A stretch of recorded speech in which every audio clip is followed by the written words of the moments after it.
आज हम बात करेंगे लेप्रोस्कोपी एंड हिस्ट्रोस्कोपी के बारे में कि इनफर्टिलिटी में लेप्रोस्कोपी और हिस्ट्रोस्कोपी का क्या रोल है और कब लेप्रोस्कोपी और हिस्ट्रोस्कोपी लेनी चाहिए।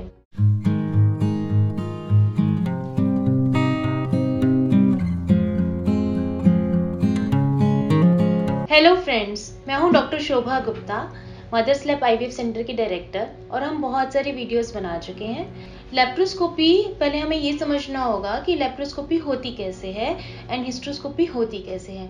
लेप्रोस्कोपी जब हमें किसी की ट्यूब्स को खोलना होता है या फिर हमें देखना होता है कि ट्यूब्स बंद हैं, गर्भधारण क्यों नहीं हो पा रहा है, तो पेट में जो नाभि के आसपास का एरिया है वहाँ पे एक छोटा सा कट लगा के लेप्रोस्कोप इंट्रोड्यूस किया जाता है और 2-3 छोटे छोटे छेद पेट पे और होते हैं जिसके ज़रिए दूरबीन के पोर्ट्स डाले जाते हैं और उसके ज़रिए हम ट्यूब्स का जो यूट्रस का ये वाला पोर्शन है, जैसे कि ये ट्यूब्स हो गई, ये ओवरी हो गई, ये यूट्रस हो गया, ये ट्यूब्स की ओपनिंग हो गई, तो ये वाला पोर्शन हम ट्यूब्स का चेक करते हैं कि ये ठीक है, इनमें कोई सूजन तो नहीं है, और नीचे से डाई डाल के चेक करते हैं कि डाई यहाँ से निकल रही है, ट्यूब्स खुली हैं कि बंद हैं, यहाँ कोई टीबी के थक्के तो नहीं दिख रहे, ओवरीज कैसी हैं, ये सब हम लेप्रोस्कोपी में चेक करते हैं। और अगर किसी की ट्यूब्स ब्लॉक्ड हैं, माइल्ड एडहेशंस हैं, तो उनको उसी दौरान खोल दिया जाता है।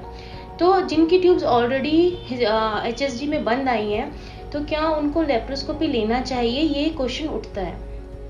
तो अगर तो माइल्ड एडहेशंस हैं और ट्यूब्स बंद आई हैं और वहाँ पे आईवीएफ की फैसिलिटी नहीं है, कोई गांव है, तो लेप्रोस्कोपी करा के ट्यूब्स को खोलने की जो है वो कोशिश की जा सकती है। इसका एक साइड इफ़ेक्ट ये होता है कि कभी कभी बच्चा, अगर हम ट्यूब्स खोलते हैं, ट्यूब्स खुल तो जाती हैं, लेकिन जो संकीर्णता है, जैसे कि बीच में यहाँ से बंद है, खोल दी है, डाई पास हो गई है, लेकिन कभी कभी बच्चा जो है वो ट्यूब के अंदर फंस जाता है, जिसको हम एक्टोपिक प्रेगनेंसी कहते हैं, और वो कभी कभी लाइफ थ्रेटनिंग भी हो सकता है। तो ट्यूब्स को खोलने के लिए बहुत ज़्यादा कोशिश नहीं करनी चाहिए।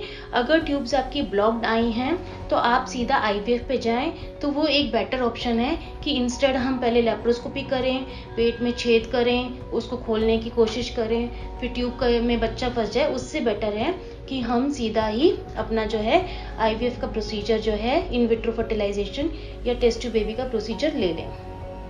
कभी कभी ट्यूब्स में कुछ ऐसी प्रॉब्लम है कि ट्यूब्स में मवाद भर गया है या पानी भर गया है, जिसको हम हाइड्रोसल्फिंग्स या पायोसल्फिंग्स बोलते हैं।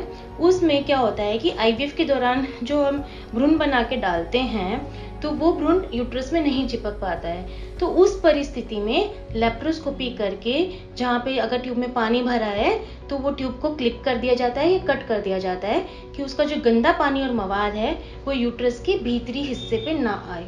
तो उन केसेस में लेप्रोस्कोपी करनी चाहिए। अगर हाइड्रोसल्फिंग्स और पायोसल्फिंग्स हैं या एंडोमेट्रियोटिक सिस्ट हैं, तो उन केसेस में हम रिकमेंड करते हैं कि लेप्रोस्कोपी करनी चाहिए। या फिर कोई रसोली है जिसको निकालना बहुत ज़्यादा ज़रूरी है, तो फाइब्रॉइड की मायोमेक्टमी करने के लिए भी लेप्रोस्कोपी करनी चाहिए। अदरवाइज हमें डायरेक्ट आईवीएफ ले लेना चाहिए। अब हम बात करेंगे हिस्ट्रोस्कोपी के बारे में। हिस्ट्रोस्कोपी में क्या होता है कि बच्चेदानी का जो अंदरूनी पोर्शन है ना, इसको चेक करते हैं कि जो भ्रूण है वो किस लेंथ पे छोड़ के आए, अंदर कोई ऐसी इन्फेक्शन तो नहीं है कि जिसकी वजह से जो है बच्चा ना लग पाए, या टीबी के कोई थक्के तो नहीं दिख रहे, जिसको हमें पहले क्लियर करना है। और इसके दौरान हम स्क्रैचिंग और यूट्रस की सॉफ्टनिंग भी करते हैं। तो हिस्ट्रोस्कोपी हम आईवीएफ से पहले, या फिर 1 या 2 आईवीएफ किसी सेंटर में किसी का फेल हो गया हो पेशेंट का, तो उसके बाद हम सजेस्ट करते हैं कि हिस्ट्रोस्कोपी करा लेना चाहिए।